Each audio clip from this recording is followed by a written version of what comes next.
Mesdames, Messieurs, bonsoir et merci de suivre le 20h de la télévision du Burkina. À la une de l'actualité ce soir, il faut se défaire de la psychose concernant la mise sur le marché national d'un riz en plastique. Selon le laboratoire national de santé publique, les échantillons soumis à son expertise présentent une qualité alimentaire satisfaisante. Explication à suivre dans ce journal. Les explications, ou plutôt le démenti formel de Adja Divine, également à suivre dans cette édition. Hier, elle était injustement accusée d'avoir volé des enfants, lynchée par une foule portée par la rumeur. Elle est aujourd'hui la victime. Ce matin, l'infortunée était dans nos locaux pour apporter un démenti formel. Le cri de cœur des habitants des quartiers Kilouin et Tanguin a trouvé réponse favorable. Ce matin, le maire de la ville de Ouagadougou a procédé au lancement des travaux de construction des caniveaux et de dallos dans ces quartiers. Les travaux vont durer 3 mois, au bout desquels le cauchemar des saisons pluvieuses devrait être un mauvais souvenir. Elle s'est voulue chaleureuse. La rencontre entre le pape et Donald Trump s'est plutôt soldée par un communiqué officiel du Vatican. Il en ressort que le président américain et le souverain pontife ont un engagement commun en faveur de la vie, de la liberté religieuse et de conscience. Le point de cette visite dans quelques instants. Au palais de Kossiam, avant de développer ces titres, 3 personnalités ont été reçues en audience ce mercredi par le chef de l'État. Des représentants de la Banque mondiale, de l'Union africaine et de l'UMOA ont nourri des échanges avec le président Kaboré. La synthèse avec Jean-Eudes Baella et Zoubaviel David Dabiré. L'administrateur de la Banque mondiale pour le groupe Afrique 2 reçu ici en audience par le président du Faso. Sédou Bouda dit être à Kossiam pour remercier les autorités burkinabées pour leur soutien à sa désignation en 2015 comme administrateur représentant 23 pays africains au sein de l'institution financière. Et pour mener à bien sa mission, il dit avoir reçu les conseils du président du Faso. Il nous a donné des conseils allant dans le sens d'être le plus possible à l'écoute des pays et d'entretenir une relation dynamique avec l'ensemble des 23 pays du groupe, de telle sorte qu'aucun pays ne se sente à marge du fonctionnement du groupe. À la suite de l'administrateur de la Banque mondiale, c'est au tour de la commissaire aux affaires politiques de l'Union africaine d'être reçue par le président du Faso. Minata Samaté est à Ouagadougou pour témoigner sa gratitude au président du Faso qui a œuvré à son ascension au poste de commissaire aux affaires politique de l'Union africaine. Occasion pour la diplomate de présenter à son hôte le calendrier du prochain sommet de l'institution panafricaine. En début juillet, nous aurons le sommet de l'Union africaine. Et il y a plusieurs questions qui sont inscrites à l'ordre du jour. Vous avez certainement entendu parler de la réforme de l'Union africaine, la réforme de la Commission, la réforme des institutions de l'Union africaine d'une manière générale. Et je suis venu échanger avec son Excellence, Monsieur le Président du Faso, sur ces questions. C'était l'occasion pour moi de renouveler mes remerciements à son Excellence pour avoir bien voulu proposer ma candidature, le soutien dont j'ai bénéficié et soutien ayant permis la désignation du Burkina Faso à ce prestigieux poste de commissaire en charge du département des affaires politiques de l'Union africaine. Un peu plus tôt dans la matinée, Rochma Christian Kaboré a reçu le tout nouveau président de la commission de l'UMOA. Abdallah Bourema est allé décliner au président du Faso les priorités et les nouveaux défis de son institution, vieille aujourd'hui de 23 ans. Abdallah Bourema était également ce matin l'hôte du président de l'Assemblée nationale. Avec Salif Diallo, il a aussi été question d'intégration régionale. Abdallah Bourema justifie cette visite par le fait que l'Assemblée nationale occupe une place de choix dans le processus d'intégration régionale. Les échanges qui se sont déroulés dans la matinée de ce mercredi ont également porté sur le Parlement communautaire dont le siège est à Abidjan en Côte d'Ivoire. Des images signées Amado Ilboudo et Maïmouna Traoré. Restons à la représentation nationale où les langues nationales ont leur place. Désormais, en plus de la langue officielle qui est le français, les députés pourront poser leurs préoccupations en langue nationale lors des plénières. Pour l'heure, les 4 langues sont concernées. Il s'agit du Moré, du Fulfulde, du Djoula et du Gourmachema. Plus de détails avec Salif Oubelem et Oumar Zombré. L'Assemblée nationale veut être encore plus proche du peuple. Avec l'acquisition de ces équipements de traduction simultanée, désormais, les interventions des représentants du peuple lors des plénières seront traduites dans 4 langues nationales. Le français, qui est la langue officielle, sera utilisé toujours comme langue de travail à l'Assemblée, mais les députés qui ont des difficultés à s'exprimer dans le français pourront intervenir dans leur langue nationale. Mais plus important, c'est que les populations à la base saisiront de façon instantanée les débats à l'Assemblée nationale dans leur langue nationale. Le coût du projet est estimé à environ 150 millions de francs CFA, dont 45 millions pour l'achat des équipements. Un projet rendu possible grâce au soutien du gouvernement suisse à travers la Fondation Hirondelle. Ce projet est une initiative déjà du ministère de la Communication durant la transition. Il s'agissait d'arriver à ce que la redevabilité, qui est l'élément fort de l'Assemblée nationale, puisse être valorisée. Ça nous semblait un programme très important, justement pour rapprocher les citoyens des débats parlementaires et pour une meilleure justement, compréhension des débats. Et ce rapprochement, c'est ça qui nous a vraiment motivés. Pour l'heure, les traductions en langue nationale ne concernent que les langues Moré, Fulfulde, Djoula et le Gourmachema. D'autres langues feront bientôt partie de cette liste. La rencontre hebdomadaire du gouvernement s'est penchée sur l'examen des décrets de la loi 03 portant statut de la fonction publique territoriale. Le Conseil a par ailleurs adopté un rapport pour l'organisation prochaine d'un forum national sur la sécurité. Plus de précisions sur le Conseil des ministres de ce mercredi dans ce compte-rendu signé de Yacouba Gamene et Draman Dadian. Le Burkina a mal à sa sécurité intérieure. Un civisme tout azimut.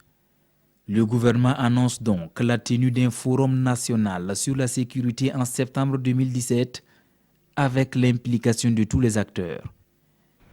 Outre les questions sécuritaires, ce mercredi, l'exécutif passe à la loupe 19 décrets d'application de la loi 03 portant statut de la fonction publique territoriale. Ces 19 décrets portent entre autres sur les conditions de la coordination entre les différents régimes de pension, sur la question des indemnités, sur la question de l'organisation des concours, la fonction publique territoriale, sur le classement indemnitaire, comme j'ai dit, sur l'organisation des avancements, en fait tout ce qui va régir donc cette fonction publique territoriale-là, conformément à la loi 003-2017. Grogne des travailleurs de la fonction publique. Ces grèves sapent les efforts de développement du Burkina, renchérit le ministre d'Anguinou, allusion faite au débrayage des agents du Trésor actuellement en sitting. Il est bien de rappeler aux uns et aux autres qu'on ne peut pas dire qu'on est en ligne de 7h à 15h. Cette grève-là, au-delà même de la question de la mise à disposition des salaires qui ont été en partie traités, pose d'autres problèmes. On ne peut pas avoir de passeport, on ne peut pas avoir de thème dans certaines localités, on ne peut pas avoir certains EPE ne peuvent pas payer les salaires de ces gens parce qu'il n'y a pas de possibilité de toucher cet argent-là. Mais la discussion se poursuit et nous espérons avec le syndicat trouver une solution définitive pour régler cette question-là. Malgré les différents mouvements sociaux, l'État entend honorer ses engagements envers le peuple burkinabé et le conseille de faire des propositions pour une bonne exécution du programme d'investissement public courant 2017. Rendons-nous à présent sur le chantier de la route d'Edougou-Tougan. Les travaux avancent normalement selon le chef du département des infrastructures, Éric Bougouma. Sur le terrain, invite l'entreprise en charge des travaux à aller plus vite pour faire face à l'installation de la saison pluvieuse. Constat signé Konson Koulibaly et Vincent Kienrobeogo. Le ministre des Infrastructures sur le chantier de construction et de bitumage de la route d'Edougou-Tougan. Ici, Éric Bougouma, entouré de ses techniciens avisés, examine la fabrication des matériaux de construction. Là, il observe les opérations de nivellage et de compactage.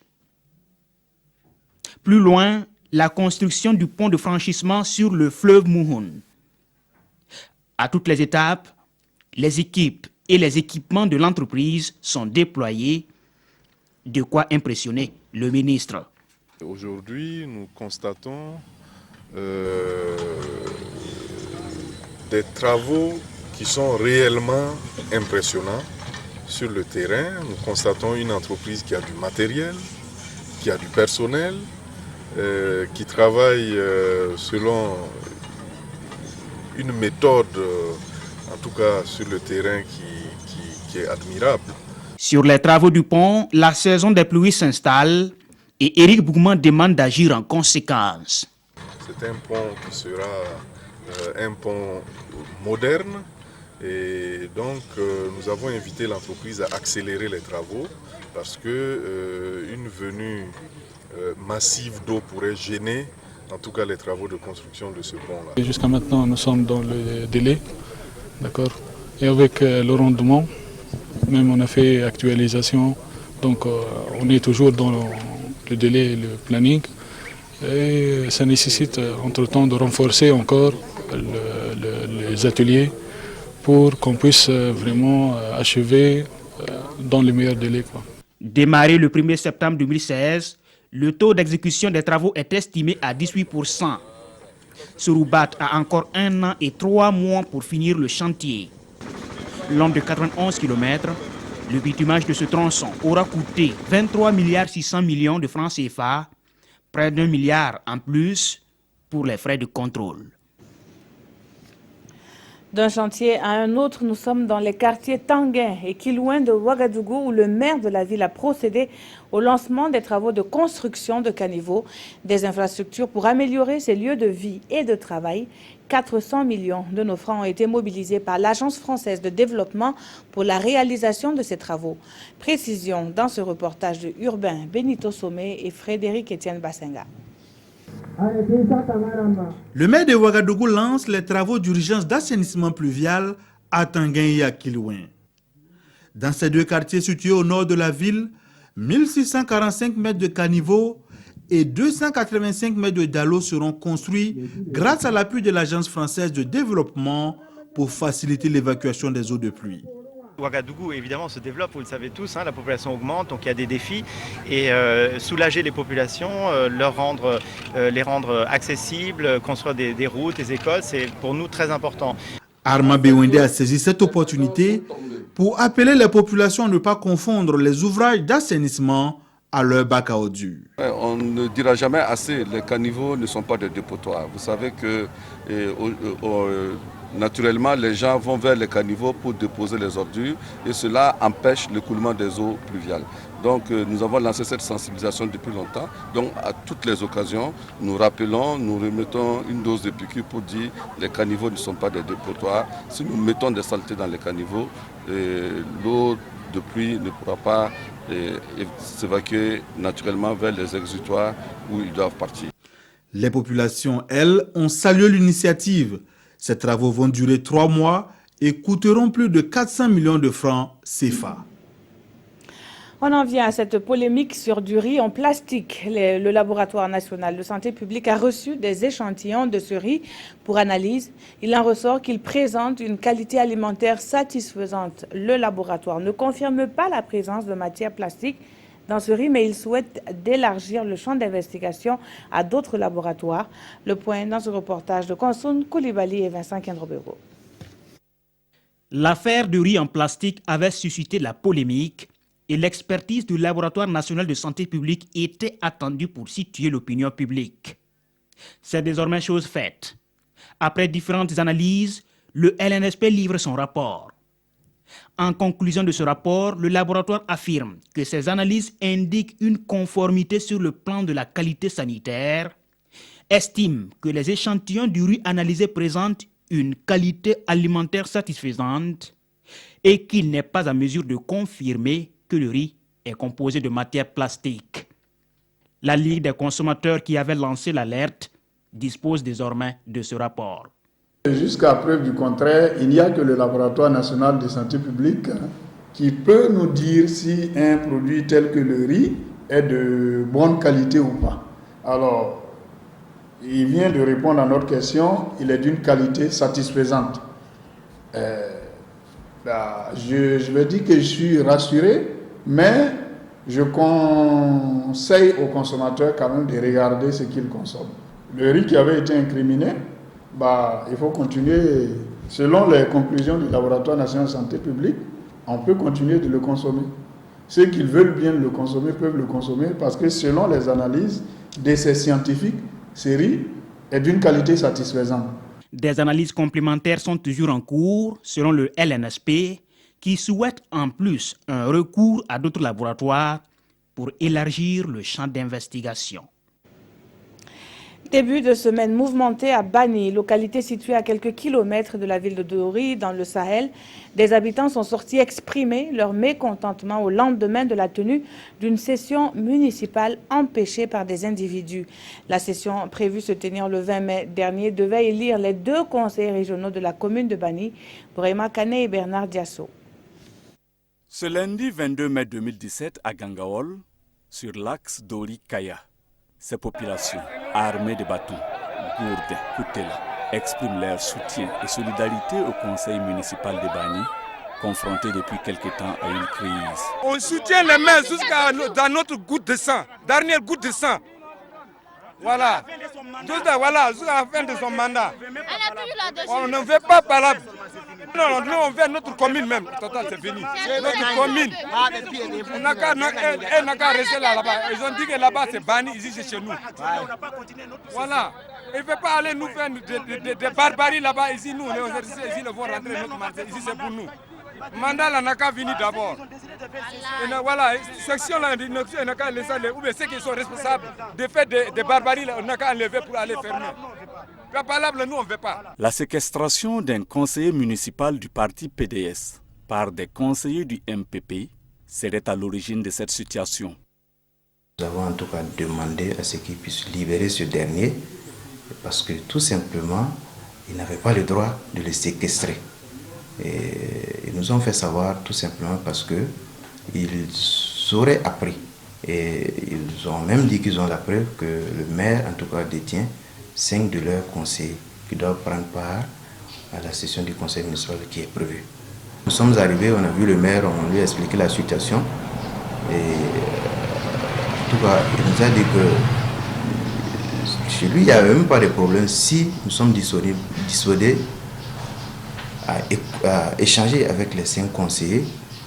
Chez lui, il n'y avait vraiment pas de problème. Donc nous avons trouvé une salle à côté. Ils ont fait venir les 5 conseillers, nous avons échangé avec eux. Ils nous ont affirmé qu'ils sont en tout cas venus de leur propre gré pour prendre part à la session du conseil municipal. Fort heureusement, l'intervention de l'autorité locale, provinciale et régionale a permis d'éviter le pire à ces populations de Bani et de Gangaol qui ont en commun la même commune. Le gouvernement burkinabé au chevet des victimes des affrontements survenus dans le centre-ouest entre Kolgowego et population. Une délégation conduite par le ministère en charge de la solidarité nationale est allée apporter soutien moral et financier aux familles touchées par ces manifestations. Carnet de route signé Roger Bebamba et Mounira Kéré. Le village de Goundi sous haute sécurité, les affrontements entre Kolgowego et population ont endeuillé 2 familles de ce village et blessé plusieurs personnes. Ici, une délégation du ministère en charge de la solidarité nationale témoigne sa compassion aux victimes et réitère ses condoléances aux familles éplorées. Je vraiment vous dire merci, dire beaucoup merci au gouvernement pour leur présence ici, pour toutes les actions qu'ils ont menées, ça leur va tout droit au cœur. Après Goundi, cap est mis sur Dialgo et c'est à Tienado que la délégation est reçue. En plus du soutien moral, le ministère apporte 5 tonnes de vivres au profit des familles affectées des 2 villages. Nous sommes là pour pouvoir apporter un petit appui alimentaire parce que nous savons que les victimes ne sont plus à mesure peut-être de mener les activités pour soutenir leur famille. Donc en attendant donc leur établissement pour les blessés et en attendant peut-être que la famille puisse mieux s'organiser, nous avons pensé qu'un appui alimentaire serait très intéressant pour ces familles-là. Au moins 20 familles sont touchées par ces affrontements entre Kogluego et population. Les blessés sont entièrement pris en charge grâce au Fonds national de solidarité, a souligné Fatih Ouedraogo, et le ministère promet son soutien aux veuves, surtout dans la scolarisation des orphelins. Cela aurait pu arriver à n'importe qui, sortie pour acheter du lait infantile. Elle a été accusée d'avoir volé plusieurs enfants. Commence alors le cauchemar de Adja Divine qui sera humiliée et lynchée par une foule en liesse en pleine capitale. Ce matin, l'infortunée est venue livrer sa version des faits. Elle dément l'accusation selon laquelle elle aurait volé des enfants et attend surtout que justice lui soit rendue. Nyarkiteda. En proie hier à la vindicte populaire pour supposé vol d'enfants, la victime crie aujourd'hui à l'innocence. Adja Divine, la star de la musique burkinabé, puisque c'est d'elle qu'il s'agit, a accouché il y a 6 mois de cela et est bel et bien mère d'une fillette. Mon accouchement n'a pas été facile, ça a été par césarienne. Donc depuis là, moi je ne sortais pas, jusqu'à ce que l'assurance de ma voiture soit périmée le 5.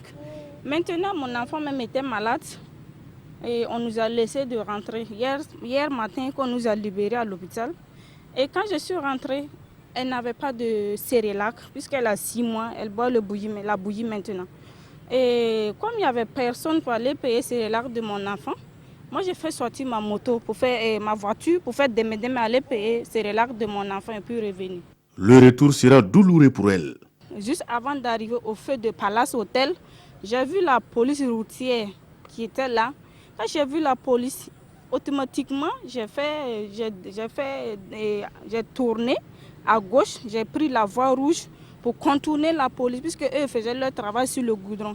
Quand j'ai contourné la police, allait payer le Cerelac de mon enfant. Et quand je revenais, j'ai fait la même chose. J'ai contourné la police, les laisser aussi le goudron et puis prendre la voie rouge. Toujours selon sa propre version, elle a été poursuivie jusqu'au déchaînement inouï. Après, j'ai vu 2 jeunes qui étaient sur des motos avec la police qui me pourchassait. Et il y avait un autre groupe derrière qui venait de loin. Quand j'ai vu ça dans le rétroviseur de ma voiture, je me suis arrêtée. Ça m'a tiqué, je me suis arrêtée. Quand je me suis arrêtée, en même temps, ils sont venus. Et le policier est descendu avec Kalash. Il me dit non, qu'un genou. J'ai fait un genou, que les mains sur la tête. J'ai fait les mains sur la tête. Et son collègue a dit non, que madame, levez-vous. Je me suis levée, que les papiers du véhicule. Moi, j'ai donné les documents du véhicule. Et son collègue a dit que bon, c'est bon, on a eu les documents du véhicule, partons. Et l'autre a dit non, il n'y a pas question, que lui, il faut qu'il rentre dans la voiture avec moi et puis me ramener dans leur brigade. Je dis il n'y a pas de problème, il est monté avec moi. Entre-temps, moi j'ai vu la population qui nous suivait, qui nous lançait des gros cailloux, il y avait d'autres qui avaient des machettes, que je suis une voleuse d'enfants. Donc c'est dans ça, lui-même il a vu que non, situation que lui-même il a créée, Gongon comme lui-même il a créé là, c'est devenu vraiment ingérable. C'est là il m'a dit, madame accélère, ne t'arrête pas. Je dis mais je ne peux pas, accélère, il ne faut pas t'arrêter. Donc c'est dans ça j'ai accéléré jusqu'à on arrivait au goudron. Il me dit de fuir, que d'aller au commissariat Bordeaux. Donc maintenant arrivé au feu de Petrofa, on est bloqué, il y a des véhicules devant, derrière, gauche, droite, on est bloqué, je ne pouvais plus rouler. C'est dans ça que la population est arrivée, les jeunes qui nous suivaient avec les motos, ils sont arrivés, ils m'ont fait descendre par force dans la voiture, commencer à me frapper. La star sera lynchée, humiliée et porte les séquelles, et certainement pour toujours. La victime pointe un doigt accusateur sur ceux qui ont tenté de l'arrêter. Elle a saisi la justice ce jour même, mais en attendant, Adja Divine s'adresse aux autorités, car selon elle, l'heure est grave au Faso. Regardez mon nœud. Donc je suis venue pour interpeller les autorités. Ils n'ont qu'à se lever, essayer d'arrêter cette violence-là. Parce que je ne sais pas exactement où va le pays. Elle a été sauvée hier de justesse. Et pour Adja, que cela n'arrive plus à un fils du pays et invite du même coup la population à la retenue. Et la police a également sa version des faits dans un communiqué rendu public ce soir et signé de sa division communication et relations publiques. Il est dit qu'une dame interpellée au carrefour terrain BCAO a refusé d'obtempérer. Selon la police, la dame était également poursuivie par 2 individus à moto et l'accusait d'avoir enlevé un bébé. L'équipe de policiers en mission de l'interpeller a tenté de la conduire dans le commissariat le plus proche, mais a été débordée par une foule en colère au niveau du feu Petrofa Ouaga 2000.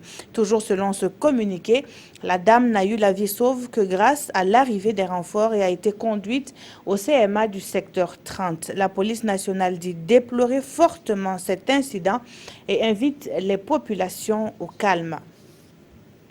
En attendant que la lumière soit faite sur cette affaire qui n'honore pas l'image du Burkinabé, une halte a été observée pour un autre espoir, celui de la guérison, pour les victimes de fistules obstétricales. C'est à Tenkodogo, dans le centre-est, que les acteurs se sont retrouvés pour commémorer la journée internationale de lutte contre les fistules. Le message est clair, les fistules ne sont pas une fatalité. Urbain Benito Sommet, Estelle Judith Assokba, reportage. Une journée pour rendre hommage à ces milliers de femmes qui souffrent de la fistule obstétricale. À Tenkodogo, des voix s'élèvent pour dire non à cette maladie. Aujourd'hui à Tenkodogo, tout le monde est mobilisé pour que la fistule soit éradiquée définitivement au Burkina Faso. Donc au-delà de l'espoir que nous portons aujourd'hui, c'est l'espérance que le gouvernement du Faso veut apporter à toutes ces femmes que nous célébrons, que nous félicitons et que nous accompagnons en tant que partenaires. Des progrès sont enregistrés dans ce sens depuis les 4 dernières années au Burkina Faso. À ce jour, ce sont 2500 femmes qui ont été traitées. Mais des efforts restent cependant à faire.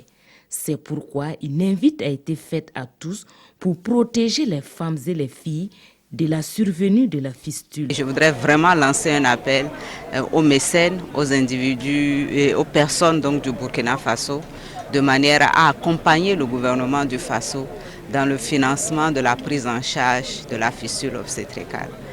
C'est possible de participer en ne prenant pas juste une bouteille de bière par semaine et puis comme ça on mobilise de l'argent pour accompagner les femmes. Cette commémoration a débuté depuis le début du mois de mai par des activités de sensibilisation et une formation des prestataires suivie d'une campagne de prise en charge des femmes victimes de fistules obstétricales au CHR de Tenkodogo.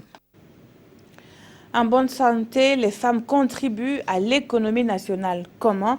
La Fédération Femmes et Développement du Burkina répond avec une exposition-vente. Le savoir-faire de la gente féminine s'y décline sous plusieurs formes, avec un point d'honneur pour la transformation des produits locaux. À la Maison du Peuple où se tient cette exposition, nous retrouvons Siedi Larienne et Yolan Lompo. Des gâteaux à base de grains de coton. La dégustation de ce mets local se passe à la Maison du Peuple de Ouagadougou à l'occasion de la 3e édition des 72 heures de la Fédération Femmes et Développement du Burkina Faso. À travers ces journées, les femmes de l'espace Umoa contribuent à donner d'une part de la valeur ajoutée au coton et d'autre part une identité culturelle à leur pays. Avec la consommation des produits locaux, vous avez la santé parce que ces produits-là, ce sont des produits qui sont frais. Ce n'est pas des produits qu'on a mis des années avant d'apporter au niveau du Burkina Faso. C'est nous-mêmes qui produisons. Vous savez que si nous prenons le domaine du tissage aujourd'hui, près de 80% des acteurs sont des femmes. Donc, les productions vont les permettre de pouvoir créer des emplois. Le but étant d'inciter les populations à consommer local, la présente foire devrait contribuer à accroître les revenus des producteurs, mais aussi à créer un cadre de rencontre B2B entre eux et les professionnels des différents corps de métier. On a déjà remis 15 millions à un certain nombre de femmes tisseuses pour pouvoir accroître la production et améliorer également la qualité des pagnes. On va également former les femmes en entrepreneuriat, mais également à différents métiers. Je pense qu'on est déjà sur la bonne lancée. Créée en 1992, la Fédération Femmes et Développement du Burkina Faso compte en son sein plus de 100 000 membres et est implantée dans les 13 régions du pays. Pour une justice plus efficace, le comité de pilotage du programme d'appui à la justice définit sa stratégie. La première session ordinaire de ce comité en est le cadre qui réunit autour d'une même table les acteurs de la chaîne judiciaire et des partenaires techniques et financiers. Les détails de cette rencontre avec Amado Ilboudo et Aruna Mari. Le programme d'appui à la politique nationale de justice passé à la loupe par les acteurs de la justice, l'exercice premier du genre pour l'année 2017 est un moment privilégié pour examiner les différentes actions menées sur le terrain afin de répondre aux attentes des justiciables. Donc c'est une instance très importante pour nous qui va, après cette rencontre, on aura une nouvelle orientation et le programme va être certainement discuté et consolidé afin de nous permettre de mener les activités en vue de rendre la justice efficace. La mise en œuvre du programme national d'appui à la justice a permis de disposer des acquis comme des projets de textes pour l'amélioration du fonctionnement de la justice, foi des acteurs. Mais d'autres défis comme la modernisation de l'appareil judiciaire restent en souffrance. Dans ce élan pour une justice plus performante, l'État burkinabé peut déjà compter sur l'appui de ses partenaires. Nous allons consolider tous les chantiers que nous avons mis en place. Or, nous avons mis énormément de chantiers en place puisqu'on couvre l'accompagnement de toute la politique nationale de la justice. Et donc peut-être c'est le moment de se focaliser un peu plus sur certains chantiers. Et je dirais qu'un des chantiers les plus importants, c'est le renforcement de la chaîne pénale. Et là, nous avons fait des études diagnostiques sur les contraintes et nous allons nous appuyer maintenant à mettre en œuvre ces recommandations. Au cours de la rencontre, il s'agira également de toiletter les anciens textes afin de les adapter au contexte actuel. La prise de mesures normatives en phase avec la politique nationale de justice et le renforcement des capacités du personnel de la chaîne judiciaire figurent aussi parmi les enjeux de cette rencontre. Première visite du président américain au Vatican. Entre les deux hommes opposés sur plusieurs sujets, les communiqués rendus publics à l'issue de la rencontre montrent tout de même que des points d'accord entre les États-Unis et le Saint-Siège ont été trouvés. Donald Trump poursuit sa tournée diplomatique. Après l'Arabie Saoudite et le Proche-Orient, le président américain s'est rendu au Vatican où il a été accueilli par le souverain pontife. Une rencontre entre deux hommes qu'a priori tout oppose. D'un côté le milliardaire républicain, de l'autre le pape des pauvres qui avait dénoncé le projet de mur à la frontière mexicaine et le décret anti-immigration du nouveau locataire de la Maison-Blanche. Le président américain était accompagné de son épouse Melania, tout de noir vêtue, qui devait rendre visite à des enfants malades, alors que sa fille Ivanka devait-elle rencontrer une communauté catholique pour évoquer la lutte contre le trafic de migrants. L'entrevue entre le pape et le président américain a duré environ 30 minutes. Elle a semblé cordiale, à défaut d'être chaleureuse. Au programme également pour Donald Trump, une visite de la chapelle Sixtine et une rencontre avec le président et le Premier ministre italien. La série de mutineries en Côte d'Ivoire et la liberté provisoire dont bénéficie l'opérateur économique Inoussa Kanazoué sont les sujets commentés dans les parutions du jour. La revue de la presse est signée ce soir de Aimé Solange Guigma. Arrêté le 19 avril dernier, puis inculpé pour fraude fiscale, tromperie de consommateurs, le PDG de Simfaso, Inoussa Kanazoué, vient de bénéficier d'une liberté provisoire, indique le pays, ainsi que ses collaborateurs, précise le quotidien. Contre le paiement d'une caution de 700 millions de francs CFA, souligne aujourd'hui au Faso. Toujours au coin de la justice, en droit de la mort de Salifou Nebié, le mystère reste toujours entier, lit-on dans le pays. À l'occasion de ce triste anniversaire, le collectif Justice pour Salifou Nebié souhaite que la lumière soit faite sur ce qu'il considère comme étant un crime politique. Autre point de l'actualité, le quotidien Bobolé indique à sa une qu'un agent de santé du centre hospitalier universitaire Sorosanou, agressé par un accompagnateur de patients, a coûté un arrêt de travail dans plusieurs services. L'observateur Palga note une journée morte observée par le personnel du dit centre pour dénoncer la situation d'insécurité dans laquelle il évolue. Conséquence, de nombreux patients comme cet enfant qui souffre de brûlures au visage n'auront pas de soins. Mutinerie à répétition en Côte d'Ivoire, Ado Yako lance l'observateur Palga. Tout est Nyagami en Côte d'Ivoire renchérit aujourd'hui au Faso. Des démobilisés de la Grande Muette ivoirienne sont redescendus dans la rue hier à Boaké et réclament 18 millions de francs CFA plus que les ex-rebelles. Ça commence à être un peu fort de café pour le pouvoir ivoirien, note ce journal. Espérons alors que le président Ouattara pourra tenir fermement le gouvernail du navire quitte à céder pacifiquement et démocratiquement la direction à son successeur, conclut Sidoya. Merci d'avoir suivi ce journal. La lecture du Conseil des ministres, le journal de la campagne et la dernière session d'information sont à suivre dès 21h. Très bonne suite de programmes sur la télévision du Burkina.